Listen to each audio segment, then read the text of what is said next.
bu leen fàtte ci kanam tuuti incha allah dinañ dalal Cheikh Oumar Anne nekk ministre éducation nationale moom lañ dénk njàng mi nekk yi tamit maire bu Ndioum dinañ waxtaanee ponk yu bëri rawatina jàng bi ak njàngale mi ci kanam tuuti lay doon incha allah Souleymane Niang egsi na Souleymane ñu ngi lay nuyu di la ziar Souleymane namoon nañu la. soxna naata maa ngi lay fay di nuyu El Hadj Malick Chérif Ibou di nuyu suñu mbokk téléspectateurs yi di nuyu suñu naataangoo yi. notamment à la régie namoon naa leen yéen ñëpp namoon naa téléspectateurs yi aussi. ñu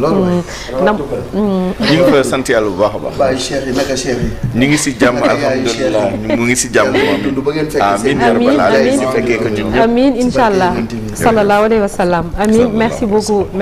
El Hadj Malick. waaw xar yi moom ñu ngi yore buum di wër Dakar. jënd ngeen buum mais. waaw paaka yi yëpp pare na ak. daas nañ ko lépp luy ànd ak moom waaye xar bi moom. ñu marinade yeeg yëpp sauce verte yi pare na yàlla baax na incha allah yàlla bëri na sutura. ay ñu ngi dundee yaakaar. fàtte woon naa affaire xar yi. ñu leen ci jàngat. yàlla bëri na sutura incha allah am na ay xar nag. mais dégg naa loolu. fa laa bëgg a dem fa la ñu dem. kay man bu ma yeewu woon rek lundi altine ngaay. incha allah altine bu ngeen bëggee ñu dem mooy luuma ngaay mexe. te xar yi yomb na foofu déjà. d'accord kon ñu ànd waat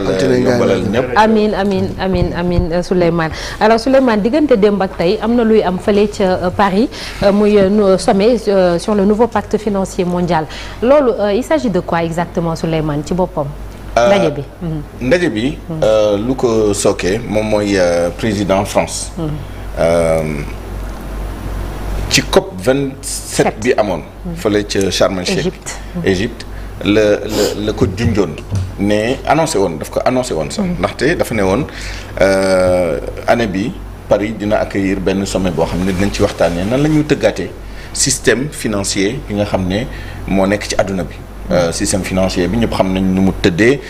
Banque mondiale FMI financiarisation de marché économie de marché et cetera yooyu yëpp dañ ci xalaat xool nan la ñu soppee indi ay coppite yoo xam ne amaana dina gën a indiwaat équilibre diggante réew yi diggante partie adduna bi nord sud ñi am ak ñi amul ak yi ni mel. Avant mu koy annoncé Sharm el Cheikh en 2022 2021 déjà dafa amoon premier ministre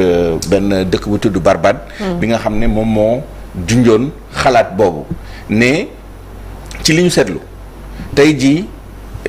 événement climatique yi di am nga xam ne day dal ci réew yi lu mel ni sécheresse lu mel ni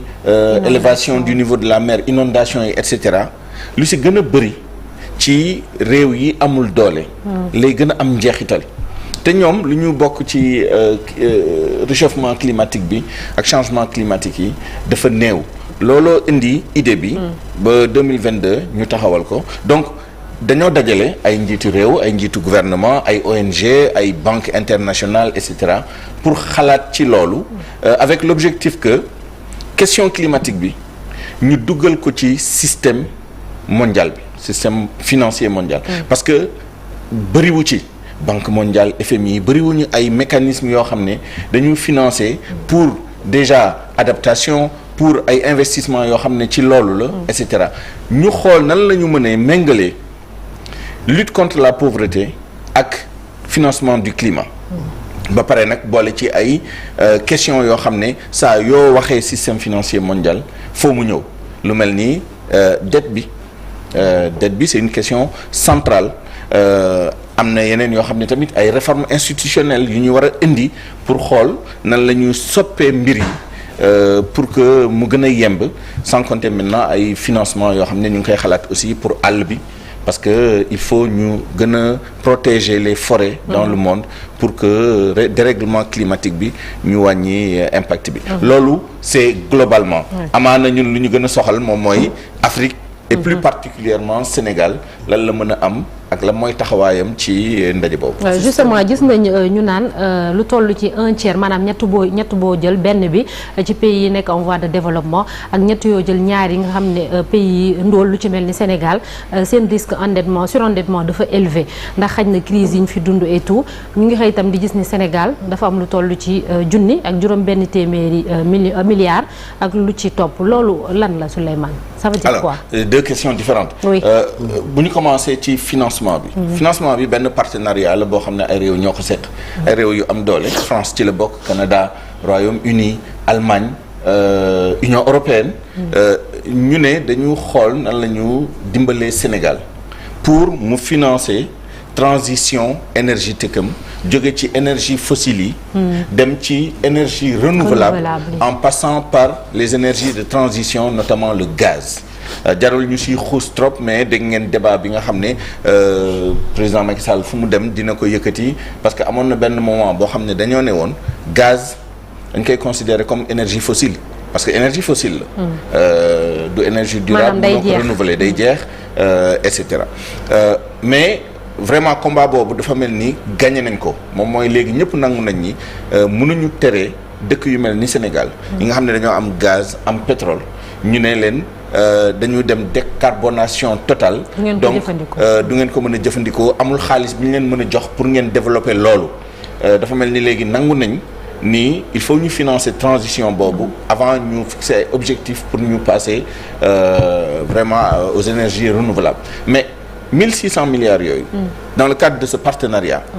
c'est pour ñu yokk investissement.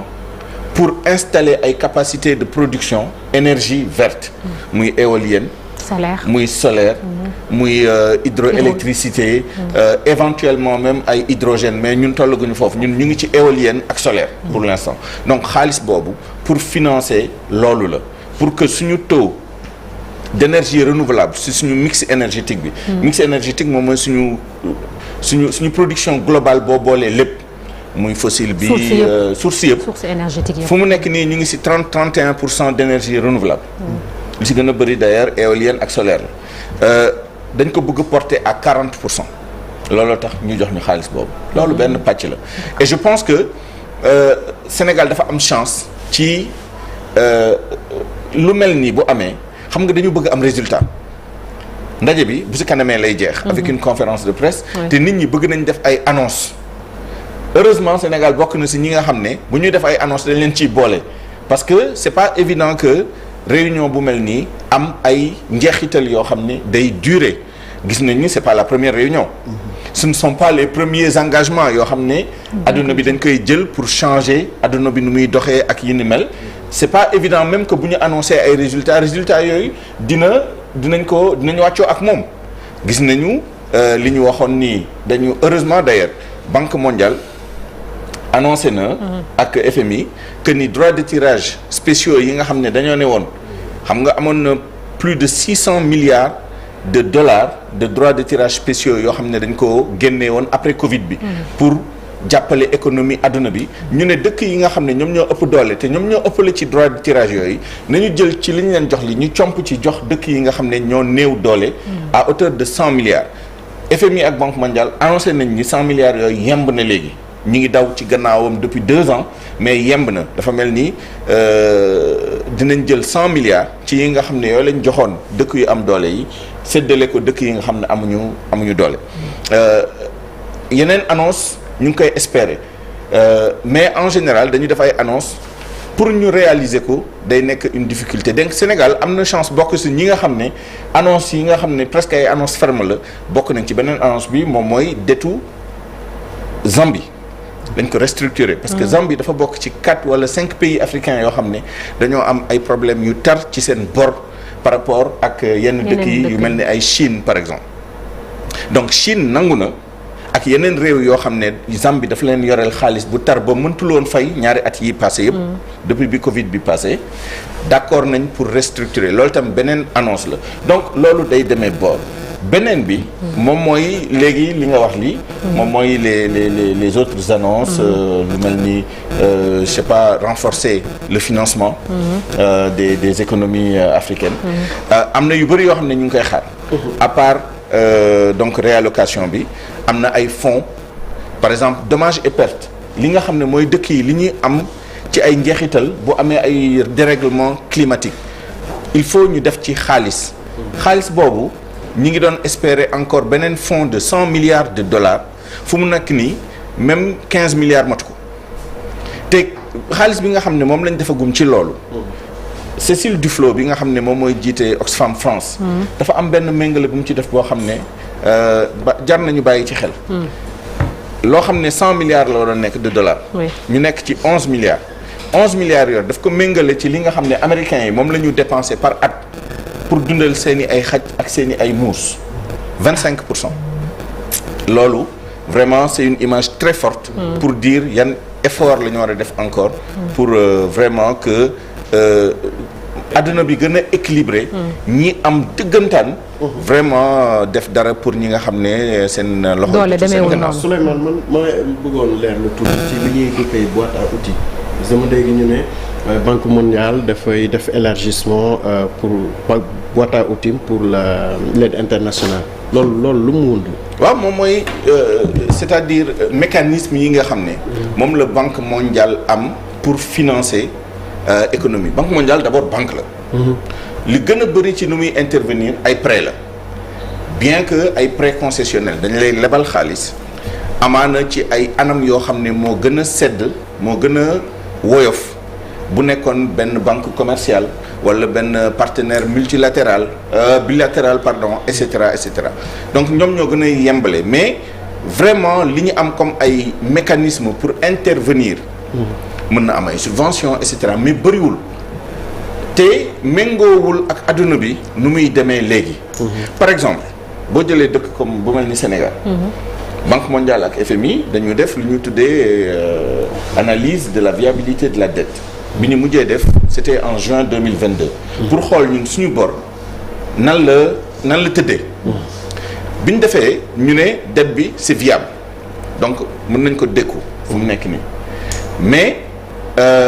risque bi c'est passé de faible à modéré risque de surendettement. ñu yokk ci. suñu capacité d'absorption bu nekkee choc dafa am muy choc climatique muy choc sanitaire crise et cetera dafa amoindrir complètement donc ñun bu amee dara loo xam ne daf ñu bett dal suñu kaw tey suñu bor tënk nañu lu ñu fay bor li tënk nañu tënk boo xam ne vraiment pour ñu jël xaalis def ko ci pour protéger suñu bopp wala prévenir lu mel noonu vraiment marge yooyu dafa tuuti donc Banque mondiale par exemple lenn lu ñu koy laaj moom mooy déjà fay bor bi ñun Banque mondiale pour rappel Sénégal mu ngi koy yoreel 1800 milliards de francs CFA au moment où on parle 1800 milliards de francs CFA FMI 860 milliards mais FMI dafa jaarale borom ci banque centrale donc day nekk dette disons nationale dañ koy considérer comme dettu CFA et cetera mais Banque mondiale 1800 milliards tey jii bu ñu amoon benn jafe-jafe bu tar nii ñun dañu continuer di fay suñu bor fu mu nekk nii ñu ngi à 1500 milliards service de la dette boo jëlee principal bi ak intérêt bi bu ñuy fay par an année prochaine ça va passer à 1800 et année yi si topp yi dina dem ba 1900 milliards par an boo xam ne dañ ko war di fay loolu la ñu wax ni nañu réfléchir est-ce que ñi nga xam ne ñoom la ñu yoreel xaalis du ñu may suñu dëkk yi pendant un moment ñu noyyi tuuti ci fay bor bi comprendre donc boîte à outils bi moom mooy nan la Banque mondiale ak FMI d'ailleurs et par extension ñeneen ñi développer ay mécanismes c'est-à-dire ingénierie boo xam ne day permettre ñu xool nan la ñu mën a indee ay mécanismes yu bees par exemple ñu ngi naan de plus en plus yenn dëkk yi au lieu que ñu joxe xaalis parce que li ñu bëgg aussi moom mooy financement privé bi di gën a yokku ci suñu koom-koom yi mais financement privé la mooy problème bi Sénégal boo amee ay émeutes privé bi nga xam ne moom mooy lebal xaalis danaan mën naa lebal Sénégal kat waaye Sénégal c'est un pays à risque dafa am risque politique bu kawe donc au lieu que ma leen di lebal à 5% 2% 1% 15% laa leen di lebal léegi lu mel ni rencontre Paris bi dañu xalaat par exemple est-ce que de plus en plus lu mel ni ay Banque mondiale waaye lu mel ni tamit yenn réew yi au lieu que ñu joxe xaalis ñu indi garantie dañ naan par exemple yéen privé yi lebal leen Sénégal bu problème amee ñun ñooy fay bor bi wala ñun ñooy fay première année bor bi bu nekkee ñoom fay ñu ak yi ni mel donc réflexion vraiment approfondie la pour xool nan la ñu mën a yokkee xaalis alors taxawaayu président Macky Sall ci ndaje bi. man dafa am lu ma ci xaw a kii tuuti rek moom mooy démb xam nga wax na. ak barki démb yëpp. il a co-signé benn tribune boo xam ne Le Monde moo ko génnee. ci biir tribune bi ñu ngi naan système bi dafa war a remettre doomu aadama au centre. et ça m'a un peu étonné que démb ma dégg ko muy mettre l'accent sur les infrastructures et je me demande si le Sénégal a bien compris parce que focus bu ñu def sur le financement des infrastructures attention particulière bu mu ci def bi c'est très important les infrastructures kenn mënu ko wetti économie il faut nga investir ci infrastructures yi structures etc et malgré tout ça on a des émeutes dont une bonne partie est justifiée par les difficultés sociales donc il faut aussi que réflexion bi ñu porter ko ci dimension boobu comment système bi la war a jël en compte au-delà des déclarations d'intention parce que dans la tribune là bi génn ci Le Monde c'est affirmé que il faut que doomu aadama ñu tegaat ko au centre du système mais est-ce que en réalité ñun suñu dëkk yi xool nañ ñaari dimension benn bi moom mooy investissement yi ñu war a def pour que nit ñi aussi am un minimum vital les jeunes ñu am liggéey boo bëggee faju nga faju ci anam yi gën investir ci éducation yokk encore il y a des choses qui sont faites kenn mënu ko lam-lame ak formation ñu ngi ubbi ay école peut-être ministre bi dina ci mën a wax léegi ay école primaire ay collège ay lycée formation professionnelle ñu ngi def mais est-ce que c'est suffisant pour absorber toute la demande maintenir xale yi ci école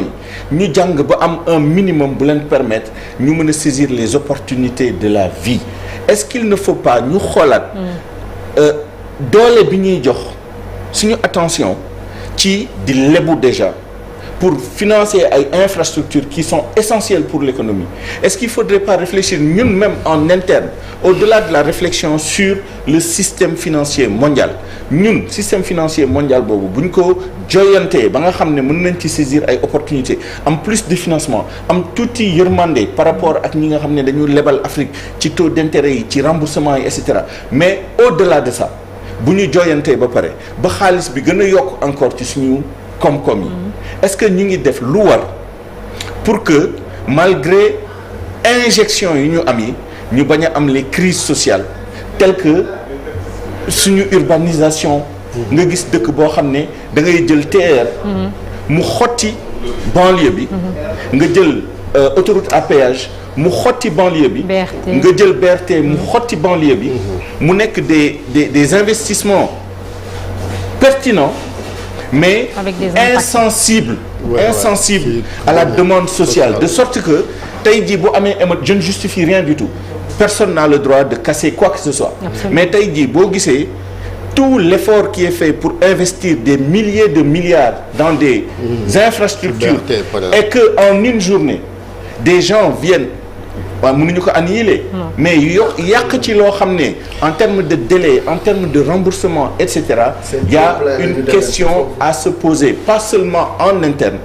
mais lu mel ni suñu chef d'État yi bu ñu demee ci ay rencontres yu mel nii war nañu appuyer aussi sur cette dimension pas seulement la dimension climatique qui est essentielle pas seulement mais il y a la dimension sociale ce système financier mondial est foncièrement antisocial et il faut comme ñoom ni ñu ko waxee que l'humain revienne au centre de ce système lépp lu ñu def mu jëm ci yokku vraiment améliorer dundu nit ñi c'est vrai la macroéconomie c'est important les infrastructures c'est important mais avant que ñu jouir un peu des avantages yu mu ñu indil ñi il faut que nit ñi lekk naan jàng faju ci anam yu gën. système financier bi justement parlons-en face aux urgences même Emmanuel Macron mi ngi koy wax mu ni dañu war a gën a gaawal lan mooy complexité bu financement yi ba du gaaw ba ñi nga xam ni ñoo ko yelloo mën ko jot ci jamono ji ñu ko soxla. waaw en vérité je pense que c'est un sujet complexe boo xam ne mënoon nañ ci def beneen jàngat mais nañ ci jàpp ñaar rek xam nga financement bu nekk dafa ànd ak ay procédure en amont yow mi sa bopp say projet yi ngay préparer pour soumettre ko à financement et cetera ça c'est des durées traitement bi boo déposé nit ñi ça aussi benn critique bu ñuy def système bi la les délais de décision dafa gudd trop ba pare mu am leneen lu ci yokku moom mooy parfois nga def procédure yooyu yëpp finalement doo jot li nga xam ne moom nga soxla ce qui rend les choses un peu et nos chefs d'État ils le disent très souvent nañu baral di mettre en place des mécanismes yoo xam ne day gaaw mooy les mécanismes d'urgence et d'ailleurs l'une des discussions yi nga xam ne moom la ñu amal fii moom mooy effectivement nan la ñu aider dëkk yi ñu mettre en place des systèmes de prévention c'est-à-dire au lieu que ngay xaar ba crise bi ñëw wala choc exogène bi ñëw ngay doog a daw gauche droite pour et cetera ñu teg ay systèmes yoo xam ne ñun suñu dëkk yi dès qu'un choc intervient day fekk ñun pare nañ déjà en partie pour commencer réponse bi avant que ñeneen ñi di ñëw maintenant je conclue sur une chose il y a quand même une asymétrie am na beneen chiffre bu ñu joxe dëkk yu am doole yi en 2020 bi mu amee Covid ci Covid bi rek mobiliser nañ 28 000 milliards de dollars pour ñoom vraiment faire face mooy bail-out yi ñu def yi pour les institutions financières et cetera les fonds qu'ils ont mis en place ça veut dire que ñoom bu dee ñoom la am na benn diligence bu ñu wone pour régler les problèmes et quand il s'agit de nous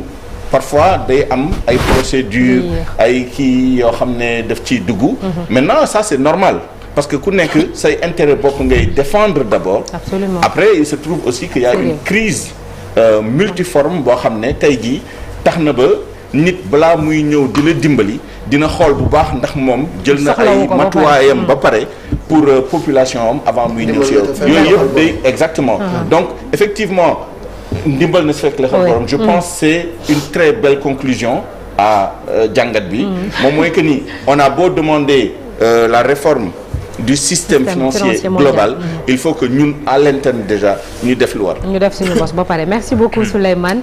c'est un plaisir de te retrouver alors léegi ñu jàll ci ponk bu mujj muy suñu gan bi egsi nañu dalal ko